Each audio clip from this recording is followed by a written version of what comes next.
নমস্কার সকলকে। গান ও গল্পে অঙ্কিতা চ্যানেলে আজকে নিবেদন শরৎচন্দ্র চট্টোপাধ্যায়ের লেখা বাল্যস্মৃতি। শরৎচন্দ্র চট্টোপাধ্যায়।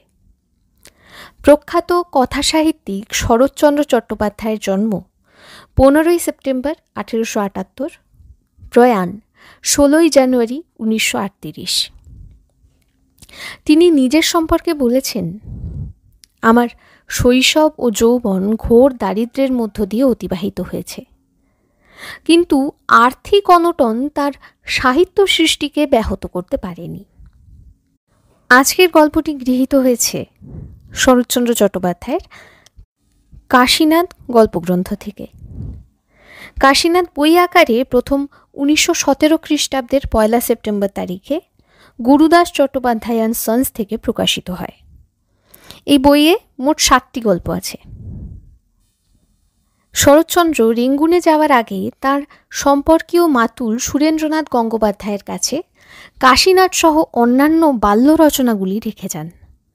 সুরেনবাবুর জ্যাঠতুতো ভাই উপেন্দ্রনাথ গঙ্গোপাধ্যায় শরৎচন্দ্রের অজ্ঞাতে সুরেনবাবুর কাছ থেকে কিভাবে কাশীনাথ ও বাল্যস্মৃতি গল্প দুটি নিয়ে সাহিত্য পত্রিকায় প্রকাশ করেছিলেন।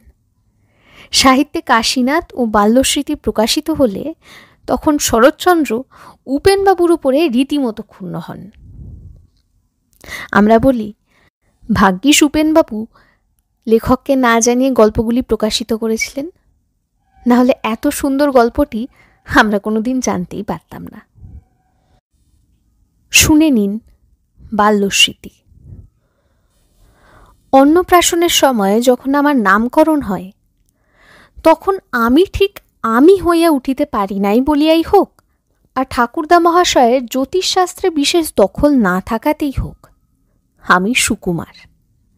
অধিক দিন নহে, ঠিক 2-4 বৎসরে ঠাকুরদা মহাশয় বুঝিলেন যে নামটার সহিত আমার তেমন মিশ খায় না। এখন 12-13 বৎসর পরের কথা বলি। অবশ্য আমার আত্মপরিচয়ের কথা কেউ ভালো বুঝিতে পারবেন না। তবুও দেখুন, পাড়াগাঁয়ে আমাদের বাড়ি, সেখানে আমি ছেলেবেলা হইতেই আছি। পিতা মহাশয়ে পশ্চিমাঞ্চলে চাকরি করিতেন। আমি বড় একটা সেখানে যাইতাম না, ঠাকুরমার নিকট দেশেই থাকিতাম। বাটিতে আমার উপদ্রবের আর সীমা ছিল না। এক কথায় আমি একটি ক্ষুদ্র রাবণ ছিলাম। বৃদ্ধ ঠাকুরদা যখন বলিতেন, তুই হলি কি, কারো কথা শুনিস নে, এইবার তোর বাপকে চিঠি লিখব, আমি অল্প হাসিয়া বলিতাম, ঠাকুরদা সে দিনকাল আর নেই, বাপের বাপকেও আমি ভয় করি নে। ঠাকুরমা কাছে থাকিলে আর ভয় কি? ঠাকুরদাকে তিনিই বলিতেন, কেমন উত্তর দিয়েছে, আর লাগবে? ঠাকুরদা মহাশয় যদি বড় বিরক্ত হইয়া আমার পিতাকে পত্র লিখিতেন, আমি তখনই তার আফিমের কৌটা লুকাইয়া ফেলিতাম। পরে পত্রখানি না ছিঁড়িয়া ফেলিলে আর কৌটা বাহির করিতাম না। এই সকল উপদ্রবের ভয়ে বিশেষত মৌতার সম্বন্ধে বিভ্রাট ঘটে দেখিয়া তিনি আমাকে আর কিছু বলিতেন না। আমিও বেশ ছিলাম। হইলে কি হয়, সকল সুখেরই একটা সীমা নির্দিষ্ট আছে। আমারও তাহাই হইল। ঠাকুরদার খুড়তুতো ভাই গোবিন্দবাবু বরাবর এলাহাবাদে চাকরি করিতেন। এখন পেনশন লইয়া তিনি দেশে আসিলেন। তাহার পৌত্র শ্রীযুক্ত রজনীনাথ বিএ পাশ করিয়া তাহার সহিত ফিরিয়া আসিলেন। আমি তাকে মেজ দাদা বলি। পূর্বে আমার সহিত তার বিশেষ জানাশোনা ছিল না। তিনি বড় একটা এই অঞ্চলে আসিতেন না, বিশেষত তাদের আলাদা বাড়ি। আসিলেও আমার বিশেষ খোঁজ লইতেন না। কখনো দেখা হইলে, কিরে কেমন আছিস, কি পড়িস, এই পর্যন্ত। এবার তিনি জাঁকিয়া আসিয়া দেশে বসিলেন। কাজে কাজেই আমার বিশেষ খোঁজ হইল। 2-4 দিবসের আলাপেই তিনি আমাকে এরূপ বশীভূত করিয়া ফেলিলেন যে তাহাকে দেখিলেই আমার ভয় হইত, মুখ শুকাইয়া যাইত, বুক ধড়াস ধড়াস করিত, যেন কত দোষই না করিয়াছি, কত শাস্তি পাইব। আর যথার্থ আমি তখন প্রায়ই দোষী থাকিতাম। সর্বদা একটা না একটা অন্যায় করা আমার চাই। 2-4টা অকর্ম, 2-4বার উপদ্রব করা, এ তো আমার নিত্যকর্ম। ভয় করিলেও আমি দাদাকে বড় ভালোবাসিতাম। ভাই ভাইকে যে এত ভালোবাসিতে পারে, পূর্বে আমি তাহা জানিতাম না। তিনিও আমাকে বড় ভালোবাসিতেন। তার কাছেও যত দোষ করিয়াছি তিনি কিচ্ছু বলিতেন না, আর বলিলেও মনে করিতাম মেজ দাদা তো, একটু পরে আর কিছুই মনে থাকিবে না। ইচ্ছা করিলে হয়তো তিনি আমার চরিত্র সংশোধন করিতে পারিতেন, কিন্তু কিছুই করিলেন না। তার দেশে আসাতে আমি পূর্বের মতো স্বাধীন নয় বটে, কিন্তু তথাপি যাহা আছি বেশ আছি। রোজ ঠাকুরদার 1 পয়সার তামাক খাইয়া ফেলি। বুড়ো বেচারি আমার ভয় খাটের খুঁড়োর পাশে, তক্তপোষের পেটের সিন্ধুকে, চালার বাতায় যেখানে তামাক রাখিতেন আমি খুঁজিয়া খুঁজিয়া সবটুকু টানিয়া আনিয়া খাইয়া ফেলিতাম। খাই দাই ঘুরি ওড়াই বেশ আছি, কোনো জঞ্জাল নেই। পড়াশোনা একরকম ছাড়িয়াই দিয়াছি। পাখি মারিতাম, কাঠবিড়াল মারিয়া পোড়াইয়া খাইতাম। বনে বনে গর্তে গর্তে খরগোশ খুঁজিয়া বেড়াইতাম। কোনো ভাবনা ছিল না। বাবা বক্সারে চাকরি করিতেন। সে স্থান হইতে আমাকে দেখিতেও আসিতেন না, মারিতেও আসিতেন না। ঠাকুরমা ও ঠাকুরদার হাল পূর্বেই বিবৃত করিয়াছি।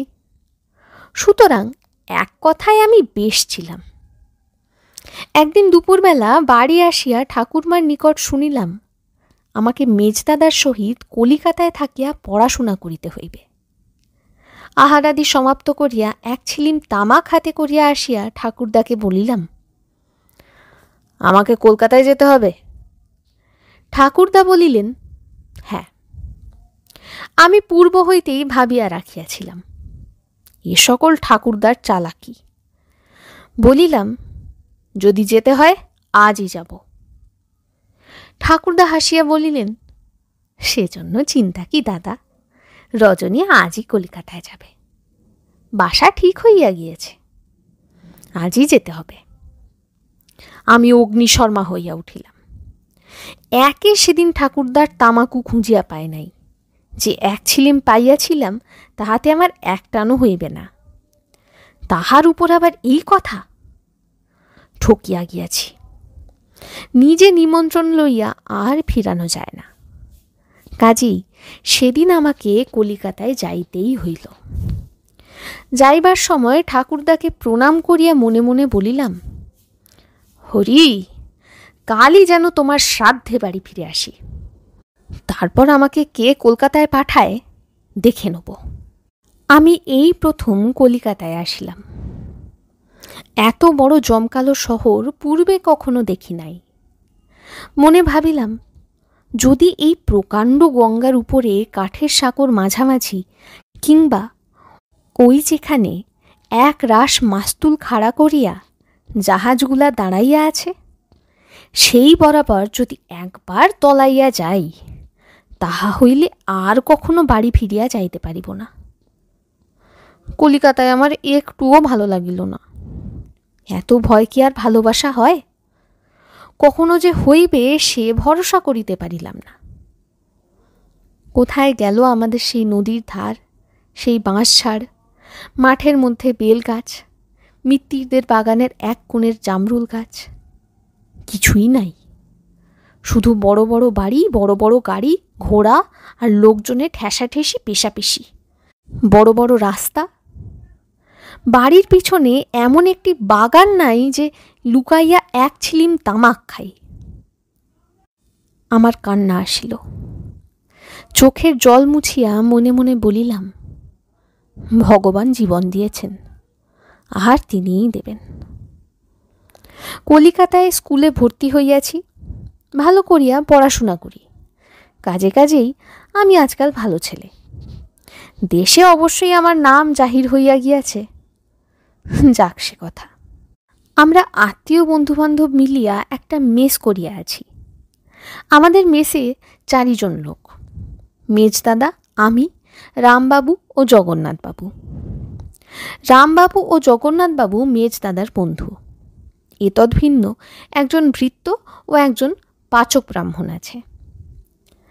গদাধর আমাদের রসুয়ে ব্রাহ্মণ। সে আমা অপেক্ষা 3-4 বৎসরের বড় ছিল। অমন ভালো মানুষ লোক আমি কখনো দেখি নাই। পাড়ার কোনো ছেলের সহিত আমার আলাপ ছিল না। সম্পূর্ণ বিভিন্ন প্রকৃতির লোক হইলেও সে আমার মস্ত বন্ধু হইয়া উঠিল। তাহাতে আমাতে যে কত গল্প হইত তাহার আর ঠিকানা ছিল না। তাহার বাড়ি মেদিনীপুর জেলার একটি গ্রামে। সেখানকার কথা, তাহার বাল্য ইতিহাস ইত্যাদি শুনিতে আমার বড় ভালো লাগিত। সেসব কথা আমি এতবার শুনিয়াছি যে আমার বোধহয় আমাকে সেখানে চোখ বাঁধিয়া ছাড়িয়া দিলেও সমস্ত স্থানটি স্বচ্ছন্দে ঘুরিয়া বেড়াইতে পারি। রবিবারে তাহার সহিত আমি গড়ের মাঠে বেড়াইয়া আসিতাম। সন্ধেবেলায় রান্নাঘরে বসিয়া খিল দিয়া 2 জনে বিনতি খেলিতাম। ভাত খাইয়া তার ছোট হুঁকোটিতে 2 জনে তামুক খাইতাম। সব কাজ আমরা 2 জনে করিতাম। পাড়ার কাহারও সঙ্গে আলাপ নাই। সঙ্গী, দোস্ত, ইয়ার, বন্ধু, মুচিপাড়ার ভুলো, কেলো, খোকা, খাঁদা সবই আমার সে। তাহার মুখে আমি কখনো উঁচু কথা শুনি নাই। মিছামিছি সবাই তাহাকে তিরস্কার করিত, আমার গা জ্বালা করিত, কিন্তু সে কোনো কথার উত্তর দিত না, যেন যথার্থই দোষ করিয়াছে। সকলকে আহার করাইয়া সে যখন রান্নাঘরের কোণে একটি ছোট্ট থালায় খাইতে বসিত, তখন আমার শতকর্ম থাকিলেও সেখানে উপস্থিত হইতাম। বেচারির ভাগ্যে প্রায় কিছুই থাকিত না, এমনকি ভাত পর্যন্ত কম পড়িত। কাহারও খাইবার সময় আমি থাকি নাই। খাইতে বসিয়া ভাত কম পড়ে, তরকারি কম পড়ে, মাছ কম পড়ে, আমি আগে কখনো দেখি নাই। আমার কেমন যেন বোধ হইত। ছেলেবেলায় ঠাকুরমা মধ্যে মধ্যে দুঃখ করিয়া বলিতেন, ছেলেটা আধপেটা খেয়ে খেয়ে শুকিয়ে দড়ি হয়ে যাচ্ছে, আর বাঁচবে না। আমি কিন্তু ঠাকুরমার ভরপেট কিছুতেই খাইতে পারিতাম না। শুকাইয়াই যাই আর দড়ি হইয়াই যাই। আমার আধপেটাই ভালো লাগিত। এখন কলিকাতায় আসিয়া বুঝিয়াছি, সে আধপেটায় আর এ আধপেটায় অনেক প্রভেদ। কেহ খাইতে না পাইলে যে চোখে জল আসিয়া পড়ে, আমি পূর্বে কখনো অনুভব করি নাই। পূর্বে কতবার ঠাকুরদার পাত্রে উচ্ছিষ্ট জল দিয়া তাহাকে আহার করিতে দিই নাই। ঠাকুরমার গায়ে সারমেয় সন্তান নিক্ষেপ করিয়া তাহার উপস্থিত কর্ম হইতে তাহাকে বিরত করিয়াছি। তাহাদের আহার হয় নাই, কিন্তু চোখে কখনো জল আসে নাই। পিতামহ পিতামহী আপনার লোক, গুরুজন আমাকে স্নেহ করেন, তাহাদের জন্য কখনো দুঃখ হয় নাই। স্বইচ্ছায় তাহাদিগকে অর্ধভুক্ত এমনকি অভুক্ত রাখিয়া পরম সন্তোষ লাভ করিয়াছি। আর এই গদাধর কোথাকার কে, তাহার জন্য অনাহুত অশ্রু আপনি আসিয়া পড়ে। কলিকাতায় আসিয়া যে আমার কি হইল তাহা ঠাউরাইতে পারি না। চোখে এত জলই বা কোথা হইতে আসে ভাবিয়া পাই না। আমাকে কেহ কাঁদিতে দেখে নাই। জিদ করিয়া আস্ত খেজুরের ছড়ি আমার পৃষ্ঠে ভগ্ন করিয়াও বাল্যকালে গুরু মহাশয়ে তাহার স্বাদ পূর্ণ করিতে পারি নাই। ছেলেরা বলিত, সুকুমারের গা ঠিক পাথরের মতো। আমি মনে মনে বলিতাম, গা পাথরের মতো নয়, মন পাথরের মতো। কচি খোকার মতো কাঁদিয়া ফেলি না। বাস্তবিক কাঁদিতে আমার লজ্জা বোধ হইত, এখনো হয়, কিন্তু সামলাইতে পারি না। লুকাইয়া কেহ কোথাও নাই দেখিয়া চোরের চুরি করিবার মতো 2 বার চক্ষু মুছিয়া ফেলি। স্কুলে পড়িতে যাই, একবার লোক ভিক্ষা করিতেছে, কাহারও হাত নেই, কাহারও পা নেই, কাহারও চক্ষু দুটি নাই। এমনই কত কি নাই ধরনের লোক দেখি, তাহা আর বলিতে পারি না। তিলক কাটিয়া খঞ্জনি হাতে লইয়া জয় রাধে বলিয়া ভিক্ষা করে, তাহাই জানি। এসব ভিখারি আবার কি রকমের? মনের দুঃখে মনে মনেই বলিতাম, ঠাকুর, এদের আমাদের দেশে পাঠিয়ে দাও। যাক, পোড়া ভিখারির কথা যাক, আমার কথা বলি। চক্ষু অনেকটা সড়গড় হইলেও আমি একেবারে বিদ্যাসাগর হইতে পারিলাম না। মধ্যে মধ্যে আমাদের দেশের মা সরস্বতী যে কোথা হইতে আসিয়া আমার স্কন্ধ দেশে ভর করিতেন বলিতে পারি না। তাহার আজ্ঞাধীন হইয়া যে সকল সৎকর্ম করিয়া ফেলিতাম, তজ্জন্য এখনও আমার সে সরস্বতীর ওপর ঘৃণা হইয়া আছে। বাসায় কাহার কি অনিষ্ট করিব সর্বদা খুঁজিয়া বেড়াইতাম। রামবাবু 3 ঘণ্টা ধরিয়া তাহার দেশি কালাপেড়ে কাপড় কুঞ্চিত করিলেন। বিকালে বেড়াইতে যাইবেন, আমি অবসর বুঝিয়া কাপড়খানি খুলিয়া টানিয়া প্রায় সোজা করিয়া রাখিয়া দিলাম। তিনি বিকালে বস্ত্রখানির অবস্থা দেখিয়া বসিয়া পড়িলেন। আমার আর আমোদ ধরে না। তাড়াতাড়ি আহার করিতে বসিয়াছেন, এক মুহূর্ত বিলম্ব সহিতেছে না। আমি সময় বুঝিয়া তাহার চাপকানের বোতামগুলি সমস্ত কাটিয়া লইলাম। স্কুল যাইবার সময় একবার উঁকি মারিয়া দেখিয়া গেলাম জগন্নাথবাবু ডাক ছাড়িয়া কাঁদিবার উপক্রম করিতেছেন। মনের আনন্দে আমি সমস্ত পথ হাসিতে হাসিতে চলিলাম।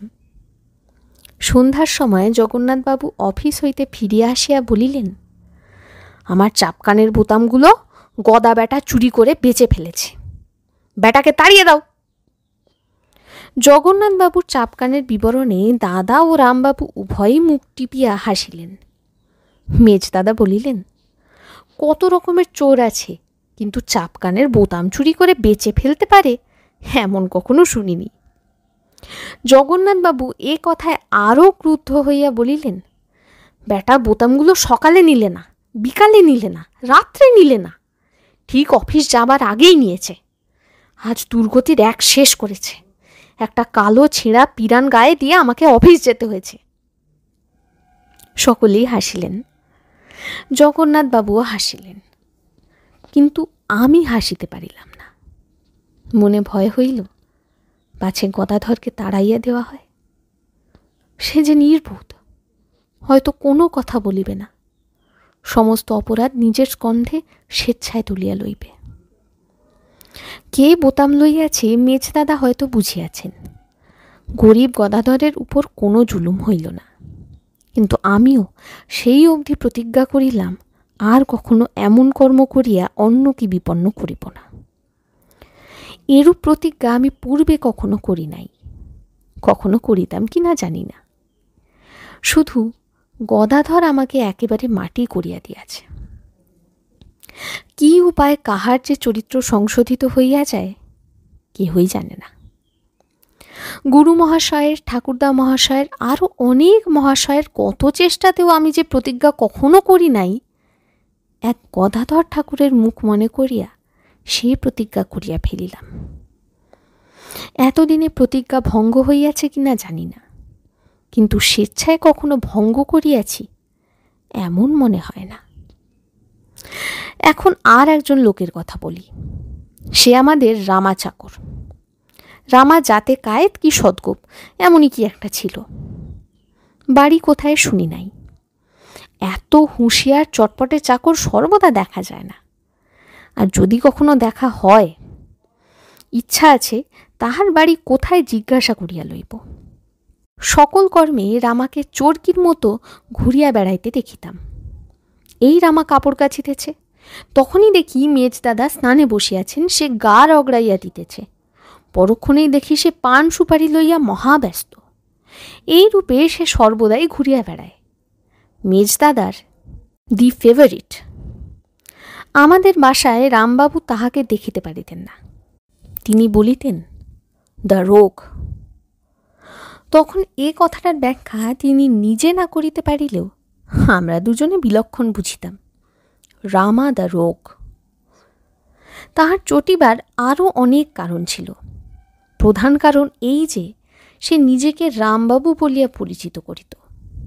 মেজদাদাও সময় সময় রামবাবু বলিয়া ডাকিতেন। আমাদের রামবাবুর এসব ভালো লাগিত না। যাক, বাজে কথা। একদিন বিকালে মেজদাদা একটা ল্যাম্প ক্রয় করিয়া আনিলেন। বড় ভালো জিনিস, প্রায় 50-60 টাকা মূল্য। সকলে বেড়াইতে যাইলে আমি গদাধরকে ডাকিয়া আনিয়া সেটা দেখাইলাম। গদাধর সেরকম আলো কখনো দেখে নাই। সে মহা আহ্লাদিত হইয়া সেটা 2-4 বার নাড়িয়া দেখিল। তাহার পর আপনার কর্মে রন্ধনশালায় প্রবেশ করিল। আমার কিন্তু কিউরিওসিটি কিছুতেই থামিল না। কি করিয়া চিমনি খুলি, কি করিয়া ভিতরের কল দেখি। অনেক নাড়িয়া চাড়িয়া দেখিলাম, অনেকবার ঘুরাইবার চেষ্টা করিলাম, কিন্তু কিছুতেই খুলিল না। অনেক অবজারভেশনের পর দেখিলাম নিচে একটা স্ক্রু আছে। অগত্যা সেটা ঘুরাইলাম। কিছুক্ষণ ঘুরাইবার পর হঠাৎ একেবারে ল্যাম্পের আধখানা খসিয়া আসিল। তাড়াতাড়ি ভালো ধরিতে পারিলাম না। উপরের কাঁচগুলো টেবিল হইতে নিচে পড়িয়া একেবারে চূর্ণ হইয়া গেল। সেদিন অনেক রাত্রে আমি বেড়াইয়া আসিলাম। বাসায় আসিয়া দেখিলাম একটা প্রকাণ্ড হইচই কাণ্ড বাঁধিয়া উঠিয়াছে। গদাধরকে মাঝখানে লইয়া সকলে গোল হইয়া বসিয়াছে। মেজদাদা অতিশয় ক্রুদ্ধ হইয়াছেন। গদাধরের জেরা চলিতেছে। গদাধরের চক্ষু দিয়া টস টস করিয়া জল পড়িতেছে। বলিতেছে, বাবু, আমি ওটা ছুঁয়েছিলাম বটে, কিন্তু ভাঙিনি। সুকুমার বাবু আমাকে দেখালেন, আমিও দেখলাম। তারপর তিনিও বেড়াতে গেলেন, আমিও রাখতে গেলাম। কেহই তাহার কথা বিশ্বাস করিল না। সাব্যস্ত হইয়া গেল সেই চিমনি ভাঙিয়াছে। তাহার মাহিনা বাকি ছিল। সেই টাকা হইতে 3.5 টাকা দিয়া আবার নতুন চিমনি আসিল। সন্ধ্যার সময়ে যখন আলো জ্বলিল, তখন সকলেই বেশ প্রফুল্ল হইল। শুধু আমার চক্ষু দুটো জ্বালা করিতে লাগিল। সর্বদা মনে হইতে লাগিল তাহার 3.5 টাকা চুরি করিয়া লইয়াছি। আর থাকিতে পারিলাম না। কাঁদিয়া কোনো মতে মেজদাদার মত করিয়া বাড়ি আসিয়া উপস্থিত হইলাম। মনে করিয়াছিলাম ঠাকুরমার নিকট হইতে টাকা আনিয়া গোপনে 3.5 টাকার পরিবর্তে গদাধরকে 7 টাকা দিব।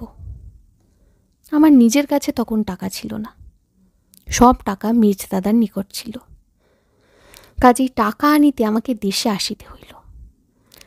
মনে করিয়া আসিয়াছিলাম একদিনের অধিক থাকিব না, কিন্তু তাহা ঘটিয়া উঠিল না। 7-8 দিন দেশে কাটিয়া গেল। 7-8 দিন পরে আবার কলিকাতায় বাসায় ঢুকিলাম। ঢুকিয়াই ডাকিলাম, গদা। কেহ উত্তর দিল না। আবার ডাকিলাম, গদাধর ঠাকুর। কোনো উত্তর নাই। গদা। এবার রামচরণ আসিয়া বলিল, ছোট বাবু, কখন এলেন? এই আসছি। ঠাকুর কোথায়? ঠাকুর নেই। কোথায় গেছে? আর বাবু তাকে তাড়িয়ে দিয়েছেন। তাড়িয়ে দিয়েছেন? কেন? চুরি করেছিল বলে। প্রথমে আমি কথাটা ভালো বুঝিতে পারি নাই, তাই কিছুক্ষণ রামার মুখপানে চাহিয়া রহিলাম। রামা আমার মনের ভাব বুঝিতে পারিয়া একটু টিপিয়া হাসিয়া বলিল, ছোটবাবু আশ্চর্য হচ্ছেন, কিন্তু তাকে তো আপনারা চিনতেন না, তাই অত ভালোবাসতেন। সেই মিটমিটে ডান ছিল, ভিজে বেড়ালকে আমি চিনতাম। কিসের সে মিটমিটে ডাইন ছিল, কিংবা কেন যে সেই সিক্ত মার্জারকে চিনিতে পারি নাই, তাহা বুঝিতে পারিলাম না। জিজ্ঞাসা করিলাম, কার টাকা চুরি করিয়াছে? মেজবাবুর। কোথায় ছিল? জামার পকেটে। কত টাকা? 4 টাকা। কে দেখেছে? চোখ দিয়ে কেউ দেখেনি বটে, কিন্তু সে একরকম দেখাই। কেন? সে কথা কি আর জিজ্ঞাসা করিতে হয়? আপনি বাসায় ছিলেন না, রামবাবু নিলেন না, জগন্নাথবাবু নিলেন না, আমি নিলাম না। তবে নিলে কে? কোথায় গেল? তুই তবে তাকে ধরেছিস?